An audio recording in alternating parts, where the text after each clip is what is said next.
Welcome to the NJJN session where we're going to take a look at the federal landscape of youth justice, and we're recording it today on June 24th. So I'm really happy to introduce you to our presenters today. They all have a wealth of knowledge on this subject. We have Dara Baldwin, who's the Director of National Policy for the Center for Disability Rights, Naomi Evans, who's the Executive Director of the Coalition for Juvenile Justice, and Marcy Mistrit, who's the CEO of the Campaign for Youth Justice. And I am Melissa Goman, and I'm the Senior Policy Counsel here at NJJN.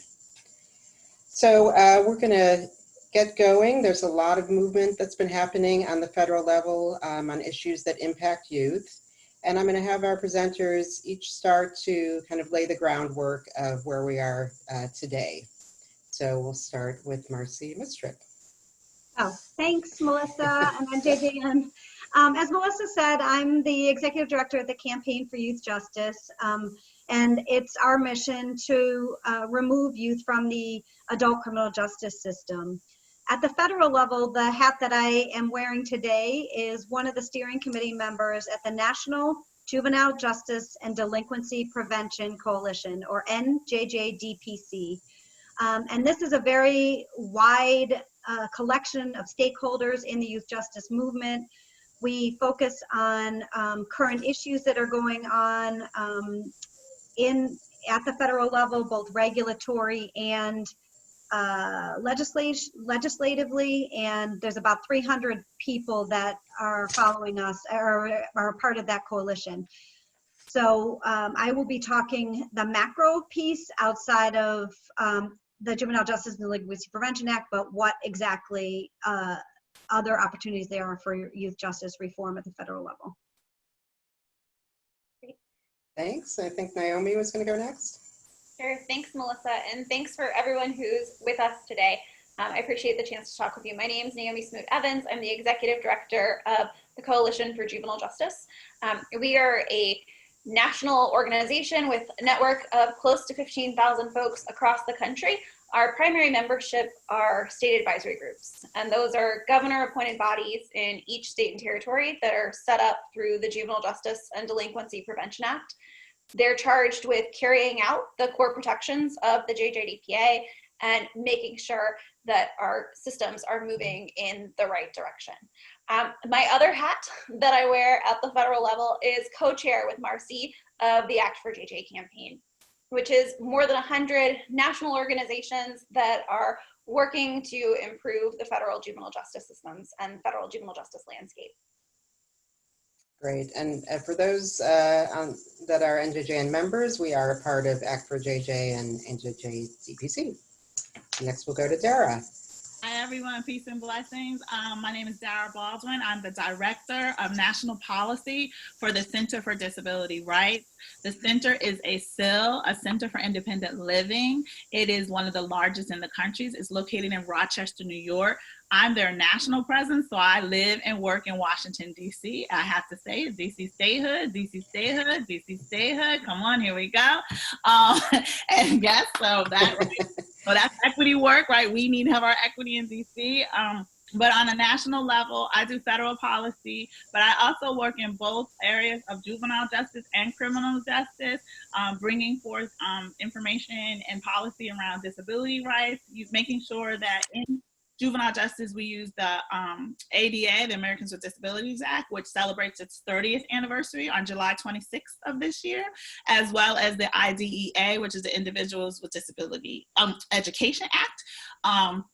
And I'm part of Act for JJ, NJJN, and a lot of other things. And I've been doing juvenile justice work since 2004. I'm a Jersey girl, and I used to work for the Association for Children of New Jersey. And I look forward to our conversation today. Great. Thank you all. So we're going to start with a question on the JJDPA, or the Juvenile Justice and Delinquency Prevention Act. And I'll start with Naomi. So the act was reauthorized, I think, a little over a year ago, and I know there's implementation deadlines coming up for the states. So if you could talk a little about what those are, and also if there is any federal guidance to direct us. So. Take it away. So, as Melissa stated, the Juvenile Justice and Delinquency Prevention Act was reauthorized for the first time in more than a decade at the end of 2018. And it included a lot of really strong improvements and protections for our young people. It's being implemented in phased approaches.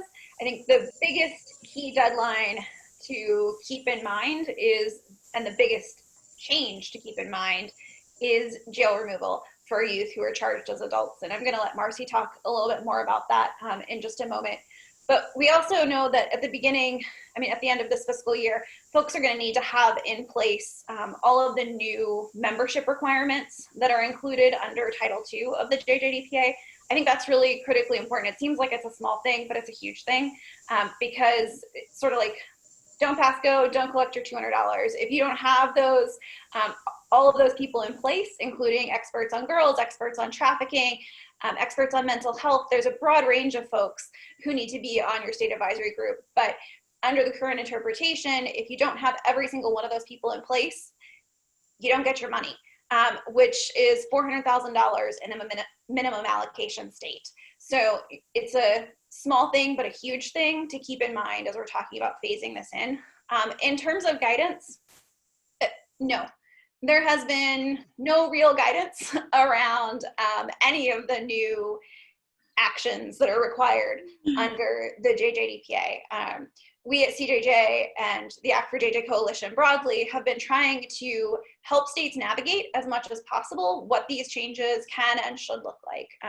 For example, there's some really strong language around reentry that's included in the JJDPA that we're really encouraging folks to lean into and to do better reentry planning for young people so that we can make sure that they have safe and stable housing when they exit facilities. That no guidance has come out on that provision or really on any of the provisions. And I can talk a little bit later about some of the recent guidance that's come from OJJDP, but I think from an advocacy perspective, my personal push would be caution in terms of asking for guidance around some of those pieces. Okay, thanks, Naomi. And Marcy, did you have any follow-up for that?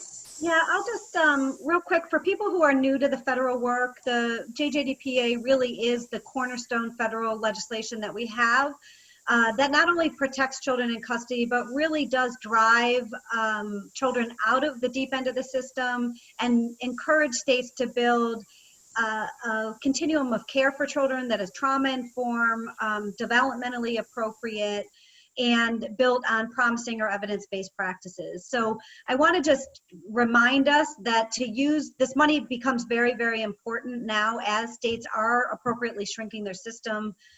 It is a tool by which states can now, when every state budget is pressed for dollars, to be able to leverage some federal dollars to maintain the gains that we've made in returning children home during this pandemic.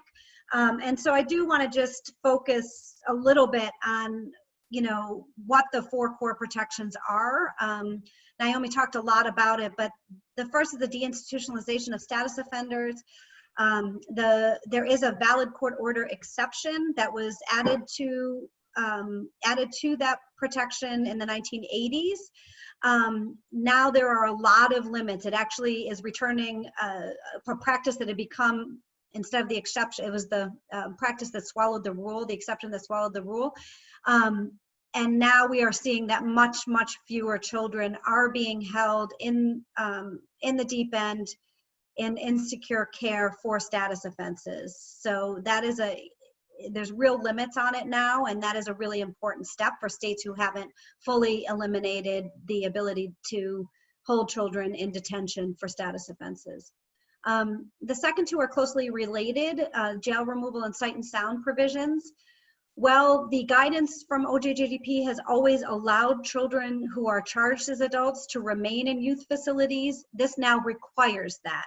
So any young person that is housed in an adult jail, regardless of what their charges are that are pending, need to be removed and placed into more developmentally appropriate setting by the end of next year, so by December 2021.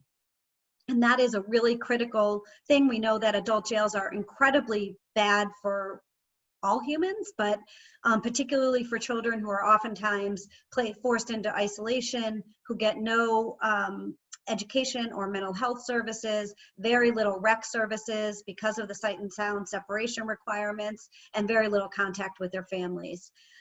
So states are moving really rapidly to come into compliance with that. We had several states pass legislation even in this very, very short legislative session this year. So shout out to Utah and Washington State and North Carolina that were able to get that done. And then lastly, but absolutely so relevant to today's conversation, global conversation, is around racial and ethnic disparities. There are very few federal laws that require states to not only monitor, track, but also address with federal dollars the racial and ethnic disparities that exist.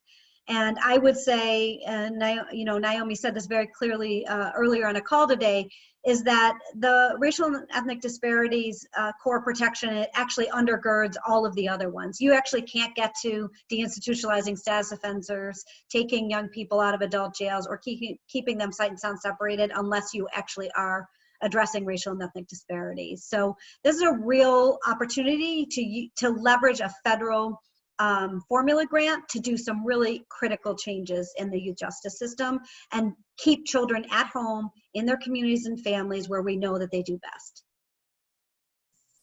Great, thanks, Marcy. And then I think, Dara, you were going to talk a little about how the JJDPA intersects with disability rights and some other issues like housing and child welfare. Yeah, sure. So this is Dara. The JJDPA will assist, as Marcy was saying, with disabled youth. And so people understand and know, I'm going to start with some basic stuff. So the ADA, the Americans with Disabilities Act, the premise of the act is community integration. That is why it was created. It is a civil right for community integration. And actually on Monday, June 22nd, we celebrated the 21st anniversary of the Olmstead v. Lois Curtis case, Supreme Court case, that said, right, you cannot institutionalize people. They need to, who have disabilities, they are to be in the community. Many people just called the Olmstead case, they erased Lois Curtis, who is a Black woman. Don't do that. So anyway, that is also, right, part of what we're talking about here, what we just said around COVID, around all of these things. We do not want disabled youth in any type of institutions, and specifically in punitive systems. And so the JJDPA connected what Marcy was saying, trying to make sure that people had, they had the transition program set up so that when they are released from the systems, they will have housing, that we will also work, hopefully, right, we're first working from the forward end, not having them come into the system at all, right? That's that child welfare side of it, and the social worker side of it, that we need to work with our youth and understand and know what they are going through. We need to train professionals so that they know how to identify disabilities and how to work with disabled youth. So that a lot of that is in JJDPA, and that's the connection between disability rights and this work in the juvenile system. And I'll talk more about some other things later. Great, thank you. And I wanted to just go back a little to kind of the issue of whether your state participates or not. So the vast majority of states participate in the act, but there are some states that are called non-participating states. And if Naomi, you could speak a little about what would be a problem, what would be different if your state didn't participate, and why is that a problem? Sure. So as Marcy mentioned, there's, the bulk of the JJDPA is those 4 core protections that it ensures for young people. It creates an equal playing field across the country. It tries to create an equal playing field across the country so that kids in every state have those protections in place, right? I often think about it as the DC metro area, right? We have Virginia, DC, Maryland right next to each other. If one of those states were to opt out, you could have 3 separate sets of laws, 3 separate sets of playing fields around very base level issue of, can I be locked up for engaging in a status offense behavior, right? Without those core protections, we don't have that equal playing field. We don't have the assurance that states are going to be required to address racial and ethnic disparities that are pervasive throughout our systems. We don't have some of those core base protections. And I think that's the real danger. And I hear a lot of folks say, well, but my state has these laws in place, right? But that's not the case for everyone. And it also helps us to continue moving forward, right? When you're a participating state and there's new reforms that come into the JJDPA, like they did in 2018, that helps to continue to push the ball forward in those states. And I think to the extent that we can, it's always critically important for states to continue participating and to opt back in, right? I think that's the big hurdle. The challenge if someone opts out is how do we get you back in? And I think that's the other danger, is making sure that you're staying in the game so that you don't sit on the sidelines for a while and then have to figure out how to get back in.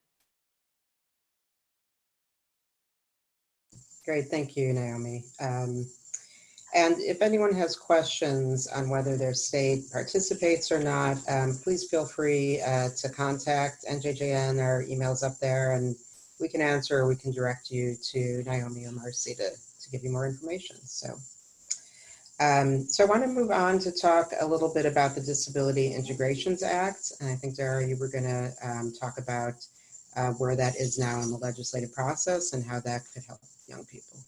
Sure, thank you again. So the Disability Integration Act, or DIA, as you will hear it be referred to, is the next civil rights law for bill for people with disabilities. We hope it becomes a law.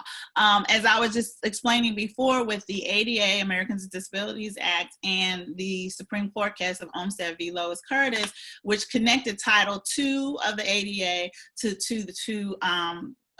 the law and says you must release this community, or when they're in institutions and they're coming out, as our youth we're talking about here come out of institutions, what happens is states will say, okay, yeah, sure, we will do it, but they're not funding the services to do it, as Marcy was talking about earlier.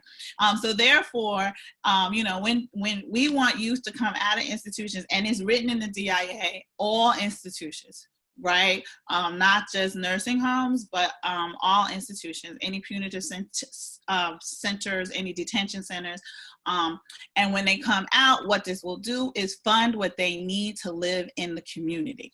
Housing, transportation, education, this will be in there. So the Disability Integration Act, it was introduced in the 116th, which is the Congress we're in right now. HR 555 is the number in the House. It was introduced by Representative Jim Sensenbrenner, Republican from Wisconsin. It currently has 237 co-sponsors, but we have a block. We cannot get it moved. It is housed in the House Energy and Commerce Committee. The ranking member, Mr. Pallone, refuses to move it. It is a shame to say that, but here we are, that's where we are. In the Senate, it's 117 and introduced by Senator Chuck Schumer, Democrat of New York, as well as Senator Cory Gardner, Republican of Colorado. There are 36 co-sponsors. I want to first say thank you to the network for supporting this bill. Many of you have signed on. You can go to our website, disabilityintegration.org, and sign on to be a supporter. We're taking state, local, and national organizations. It is a shame that right now, during this COVID pandemic that we're in, if you know, if you read the New York Times articles, 1/3 of the people who died of COVID are in nursing homes, are in institutions, right? And our youth are part of that. And they will not move this bill. And the narrative is, how can we create a better system in institutions? How can we make being in an institution safer? And that is not the narrative we should be having. The narrative is, how do we get these people out? And specifically our youth and young people. They are in places they should not be in the first place, and we surely don't want them there during a pandemic. And so we are hopeful, and we're pushing to see that the DIA will get moved, or at least have a hearing in this Congress. As you know, it takes years to get a civil rights passed, so please don't give up on us, and know that the DIA is going to assist youth coming out of any institution. And it is a disgrace that Congress is not working to try to figure out how to close institutions, or at least empty them with the most people to get out, than rather to figure out how to keep people safer in these institutions during things like this, during the COVID pandemic. Great, thank you, Dara. Melissa, can I just add one thing to Dara's sure. point to underscore the importance? It is estimated that as high as 70% of young people who are incarcerated in the youth justice system do qualify and meet the qualifications of a young person with a behavioral or physical disability. And so to talk about kids in the youth justice system and not talk about disability rights is senseless, right? We know that these are young people that are pushed out of school, that are pushed into our justice system, and that need supports to be independent and do well at home. So it's not just the DIA. The DIA is one other very, very important vehicle that is calling for deinstitutionalization, right? JJDPA is another one. Family First is another one about deinstitutionalizing kids in the child welfare system. So in all three of these examples, we really want to show that the best place for people to be is in their communities with supports wrapped around them, not pushed away and hidden behind any sort of institutional wall. So I just want to added that 2 cents to Dara's great points.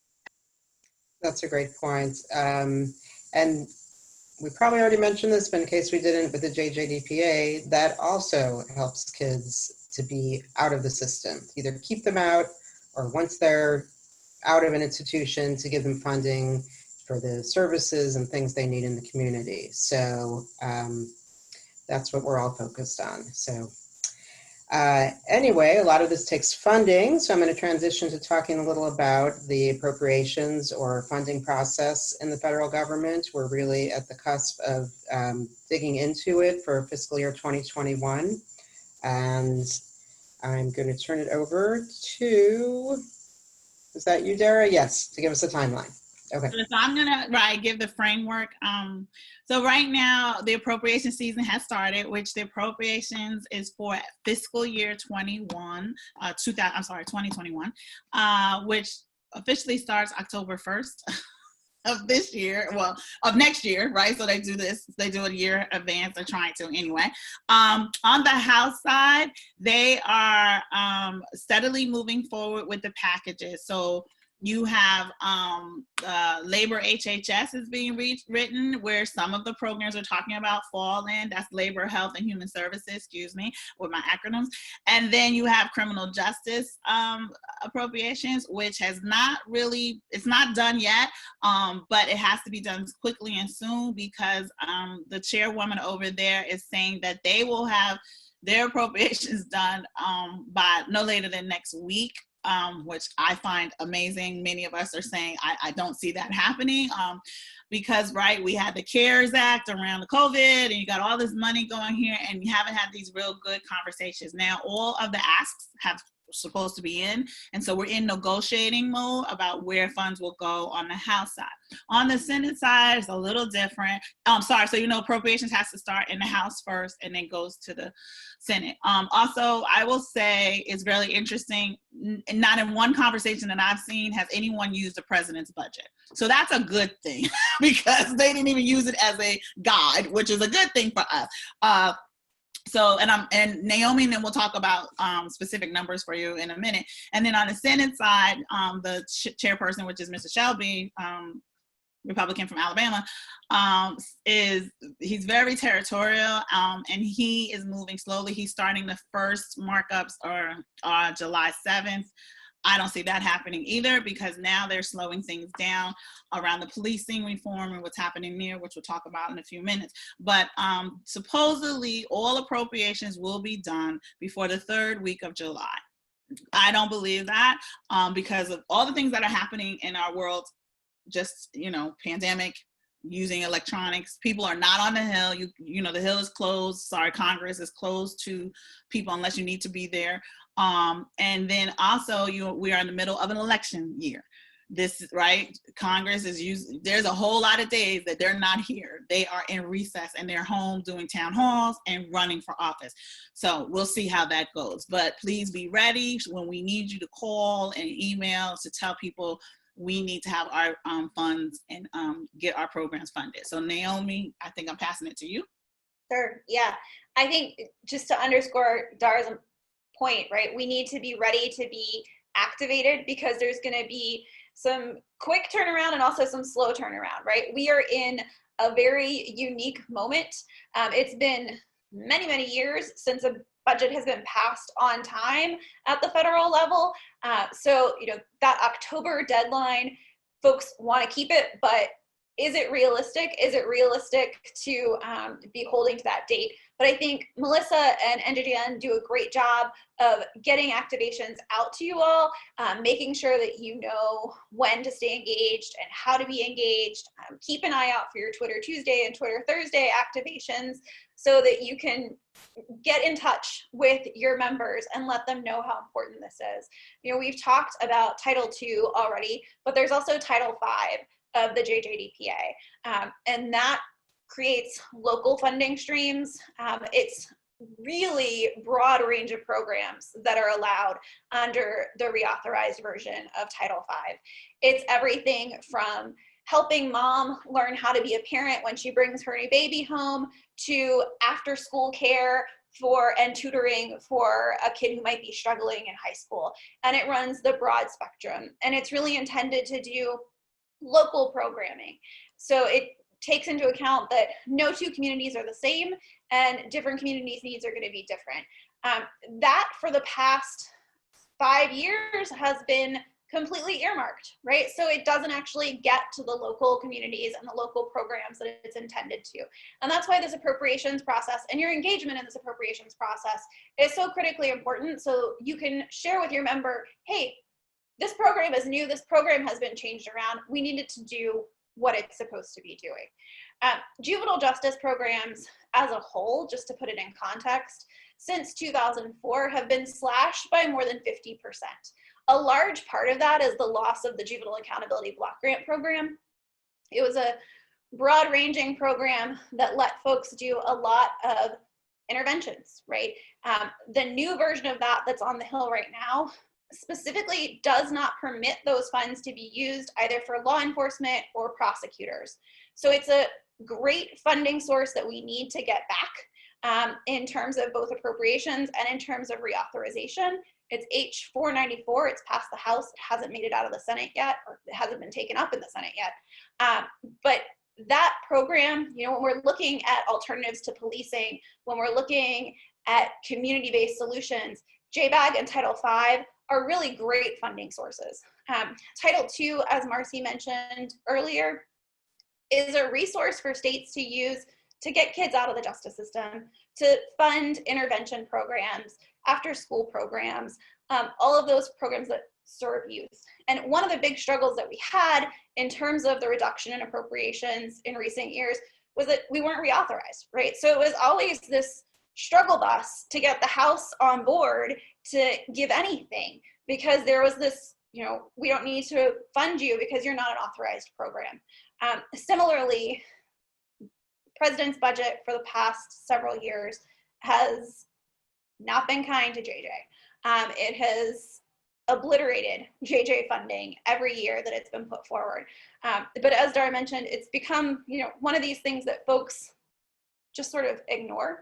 It comes out and it's his statement piece, and the rest of the system works around it to make sure that we can be fully funded. And I think that's the critical piece, making sure that we got reauthorized and that appropriators are authorizing at the authorized level included in the JJDPA. So thank you, Naomi. And we're going to switch up a little bit now. And I know folks have heard a lot about the various pieces of legislation to address the COVID crisis. So I just wanted to briefly talk about the CARES Act, and does it impact youth at all? What are the limitations, and what are actions that you can take to address some of the limitations with it? So I think for this, we were going to go to Marcy or Naomi. I don't remember which of you. So the CARES Act did put some money into the burn jag pot of money, which does include youth in detention. However, the chance of it actually getting to youth in detention is incredibly small. We know that the burn dollars go first to law enforcement, probably then to adult corrections, and if there's anything left, then to young people in detention or in immigration centers. So, it by no means went far enough. We know that the protections to vulnerable families did not go far enough, that the pandemic is very much still with us.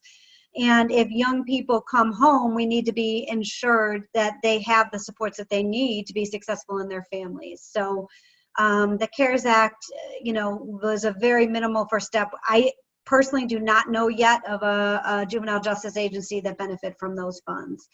The HEROES Act, which has been, introduced and passed in the House, does have juvenile justice provisions in it that would actually require OJJDP to respond to the pandemic in a responsible way that's informed by public health officials and best practices. And so we really encourage people to be looking in that, monitoring it closely. There are, as it is written, quite a few problems still with the HEROES Act, but in terms of the provisions in juvenile justice, they are strong and should be supported.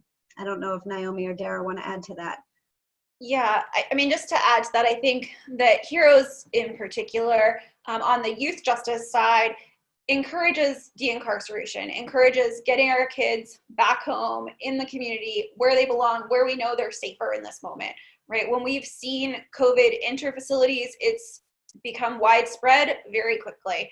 And I think the HEROES Act, in one of the most important pieces of it, is that it would put into statute what we need OJJDP to do. They issued some guidance at the end of May, which essentially said it's safer for kids to be in detention facilities than to be at home. And I raise that as an issue that you all as state advocates can really help to try to push back against, right? In the guidance, they said themselves that this is non-binding, you don't have to do this.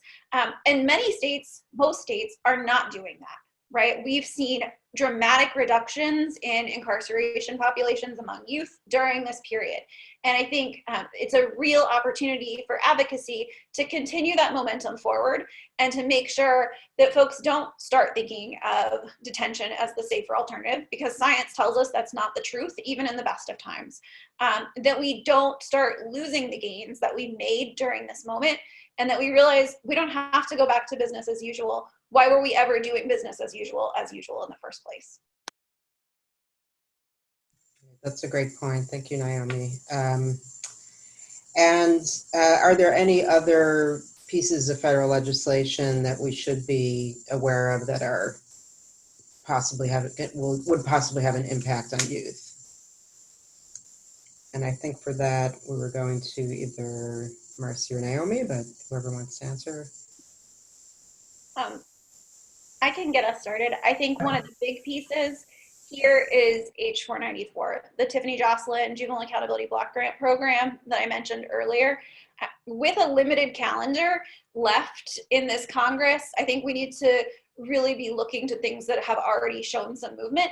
So that H494, already through the House, already passed, and it was included in previous iterations of the JJDPA when they were put forward. It didn't get into the final reauthorized version, but the Juvenile Accountability Block Grant was included in earlier provisions of that bill that had passed through the Senate. So it's something that is able to be picked up and able to be moved.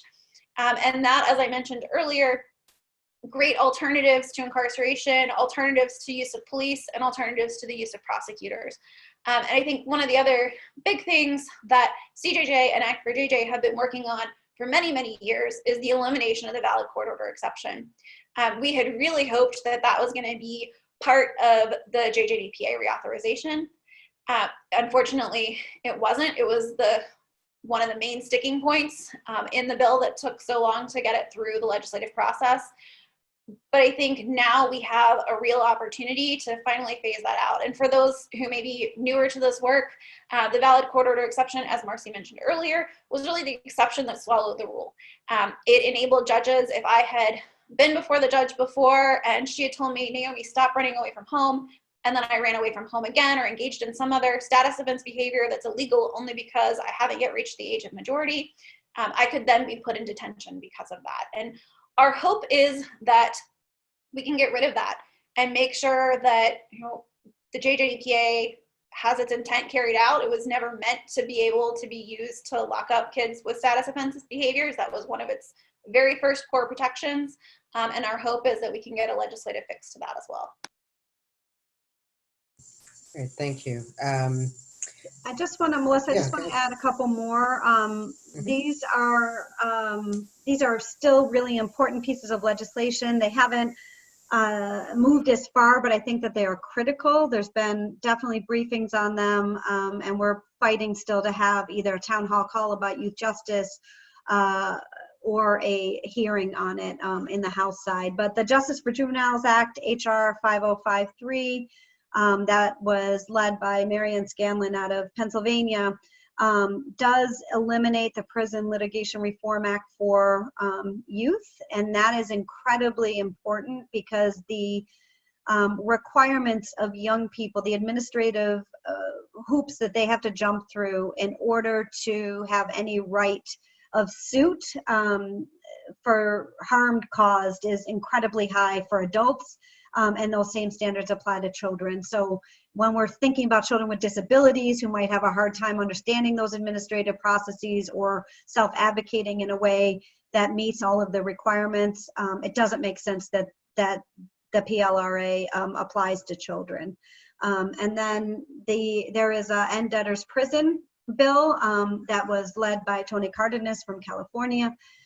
That incentivizes states to eliminate fines and fees in order to leverage dollars for community-based mental health. So those two pieces, and then the last one I will note is that there is a series of bills by Mr. Westerman, HR 1949, 1950, and 1951, all of which talk about bringing federal law into compliance with Supreme Court decisions around juvenile life without parole, disincentivizing states or incentivizing states to move away from automatic transfer, and looking at replicating Sarah's law, which gives young people who were charged with killing their traffickers a second chance. So just want to point those out because I think that they show that there is interest and momentum on the issue of youth justice, and that we need to all get on board behind that. Great, thank you. I want to close out, looks like I was going to go to you, Dara, and wanted you to talk a little about the federal policing bills and if there's anything in there for young people and your thoughts on that. Sure. So as we all know what's going on in our country right now, we are at a point of discussing racism and discussing police brutality and murders of Black bodies. So both House and Senate have created policing legislation. I will say to you, both of them are not addressing the issues that people are on the street, putting their lives on the line for COVID, as well as being tear gassed and brutalized and yet still being killed by police. So in the House, you have HR 7120, the Justice in Policing Act, excuse me, it was named after George Floyd. Rest in peace, King. And it has moved, as we're speaking right now, out of the House Judiciary Committee into a floor vote, supposedly for tomorrow. I will say this, in reference to youth and what's going on, this bill did not address the issues and concerns that we have of police, the racist police system interacting with our community. So one area, there's a list of things that have not been covered, and again, I can get this to Melissa the Leadership Conference on Civil and Human Rights and some other civil rights groups put together our concerns around this bill. There are about 8 of them, and one of them in reference to youth, right, is the chokehold. It does not ban chokeholds, and we all know many youth are raised up in chokeholds to be when they come into action with law enforcement. It also doesn't describe or pull out law enforcement, right? It just says local police. Let's be real, especially Black folks. We know we deal with transit police, housing authority police, and you name it, FBI, CIA, AFT, all of those groups. It doesn't address that community at all. It doesn't encompass them in it, as well as what we were talking about earlier around the services that our youth need, right, to prevent them from going into the system in the first place. We as a community and the people on the streets ask that there be a defunding of the law enforcement. That doesn't mean stop funding them and they go away. For some people, it is measured in many different ways. But what we definitely all know is that more money needs to come out of law enforcement and go into these services that are needed in the community. Healthcare, education, housing, transportation.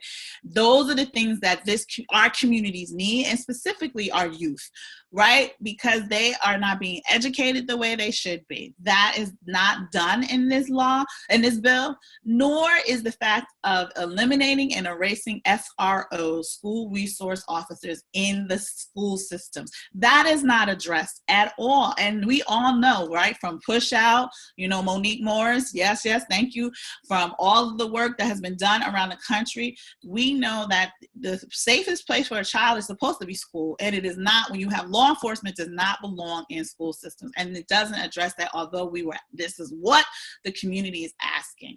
So HR 7120 probably will move forward and pass. We're making sure, I know my organization has opposed it. I sent my letter today. And then on the Senate side, you have S3685, which is Senator Tim Scott, from a Republican from South Carolina. Again, all civil human rights groups have opposed this bill. They tried to have a vote on it today for a motion to pass, and it failed, so that's good, but not sure where this is going to go. I'm not sure that this Congress has the political will to do the things that we have asked them to do, that we are demanding them to do here in DC, and then the people all around the United States and actually the world who are out there saying, make these changes. So I don't see that happening right now. We need you to continue to advocate. I see this when this is being taped, but when it's out later, I don't see it having changed when this comes out. I don't see this changing in 116th. This is why it is imperative that people get out and vote and make their voices heard in the ballot boxes and tell these people, I'm going to put my life on the line to tell you I'm upset. These streets are telling you to do stuff and you're not doing them. So therefore, we do have solutions to that. You will be removed and we will find somebody else who will do what I need you to do. So that is what's happening. Our youth are important, are imperative to our future. And this policing bill does not help to stop any of them, especially Black youth, from being killed by a police officer. Thank you, Dara. And I do want to point out, to underscore Dara's point about there being no mention of getting school resource officers or any police out of schools. When we have seen the drops that Naomi talked about earlier as a result of COVID, that has verified, if anyone had doubts that we had a school to prison pipeline, the 25 to 30% drop in referrals to the youth justice system, to detention, has been so, schools closed, and guess who stopped making referrals? The people in schools. So that was school resource officers stop making referrals and driving our children into secure detention. So I can't underscore enough how those calls from the streets, from our young people, from NJJN's youth leadership, CJJ's youth leadership, are calling for a different way. And so, Ayanna Pressley does have a bill called Push Out, right, Dara? That does actually address this. So it's not like people don't have some different solutions, but remain vigilant, vote youth justice in October. In November, but prep for it in October, because your voices matter.